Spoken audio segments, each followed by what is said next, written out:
Why does he seem comfortable with surface-level women but becomes deeply unsettled around you? Why can he engage effortlessly with those who play roles, yet grows anxious when faced with your authenticity? What if the answer isn't about preference or attraction, but about something far more profound?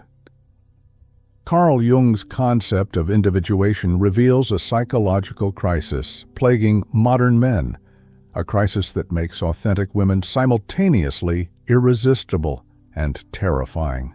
Jung defined individuation as the lifelong process of psychological development, where a person integrates conscious and unconscious aspects of their psyche to become whole. It's the journey from living according to external expectations to discovering and expressing one's authentic self. For Jung, individuation was the ultimate goal of human psychological development, the difference between existing as a collection of social roles and becoming a complete integrated individual. But here's the uncomfortable truth. Most modern men have never begun this process. They remain trapped in what Jung called the persona, the mask they wear to meet society's expectations. They've learned to perform masculinity rather than discover what authentic masculinity means for them personally. They operate from inherited scripts about what it means to be a man, never questioning whether these patterns align with their true nature. This creates what Jung would recognize as a developmental crisis. These men exist in psychological adolescence, regardless of their chronological age. They've mastered the external markers of manhood, career success, physical strength, social dominance, but they've never undertaken the internal work of becoming psychologically mature individuals. They remain reactive to external validation, rather than grounded in internal knowing. When such a man encounters an authentic woman, one who has done her individuation work, who knows herself, who operates from internal authority rather than external approval, he experiences profound cognitive dissonance. She represents everything his undeveloped psyche both craves and fears. She embodies the psychological wholeness he unconsciously seeks, but lacks the courage to pursue. Jung understood that authentic individuals naturally challenge others to authenticity. An individuated woman doesn't accept personas. She sees through social masks to the person beneath. Her very presence asks the uncomfortable question, who are you when you're not performing?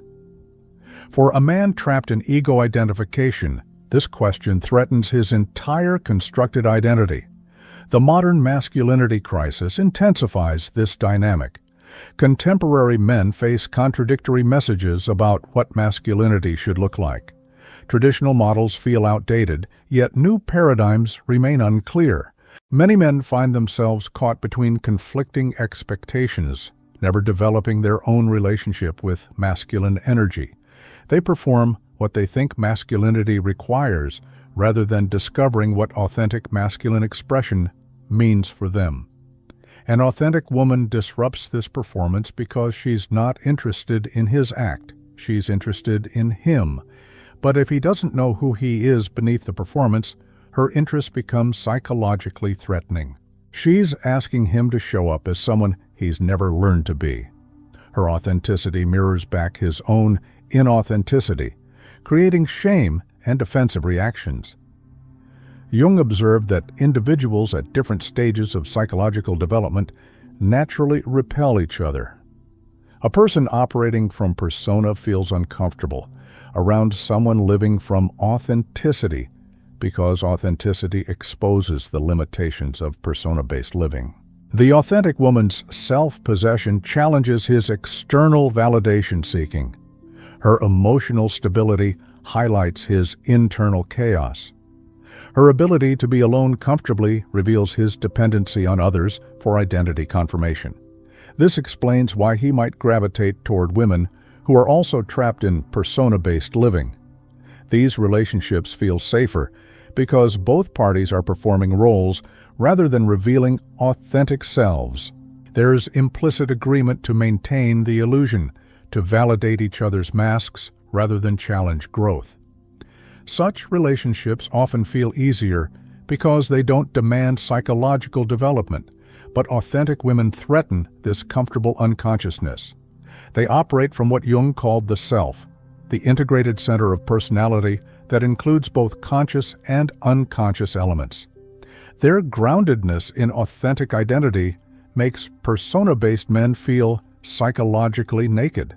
They respond with confusion, criticism, or withdrawal because they lack the internal development to engage with genuine authenticity. Jung's individuation process requires confronting what he called the shadow, the rejected, denied, or undeveloped aspects of personality. For many modern men, emotional depth, vulnerability, and authentic self-expression remain shadow elements. An authentic woman naturally evokes these suppressed qualities, forcing him to confront aspects of himself he's been taught to deny. The tragedy is that authentic women often trigger the individuation process in men, but most men resist this psychological awakening. Instead of embracing the discomfort as invitation to growth, they retreat to more familiar territory, relationships with women who won't challenge their psychological status quo. Jung believed that meaningful relationships could only exist between individuated people, those who had done the work of becoming authentically themselves. Until a man undertakes his own individuation journey, he remains psychologically unprepared for the depth and authenticity that genuine women offer. This creates a devastating cycle. Authentic women remain misunderstood and undervalued by men who haven't developed the psychological capacity to appreciate authenticity.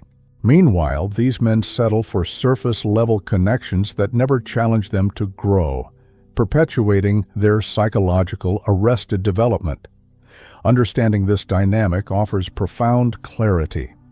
His struggle with your authenticity isn't about you. It's about his own undeveloped relationship with authentic living. Your presence activates his individuation crisis, forcing him to confront the gap between who he's performing and who he actually is. Jung would say that such discomfort, while painful, represents a crucial developmental opportunity.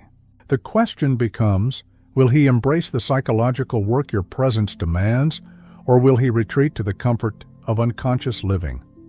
If this Jungian perspective illuminated the psychological forces at play in your relationships, like this video, share it with others navigating these complex dynamics, and subscribe for more depth psychology insights into human connection and authentic living.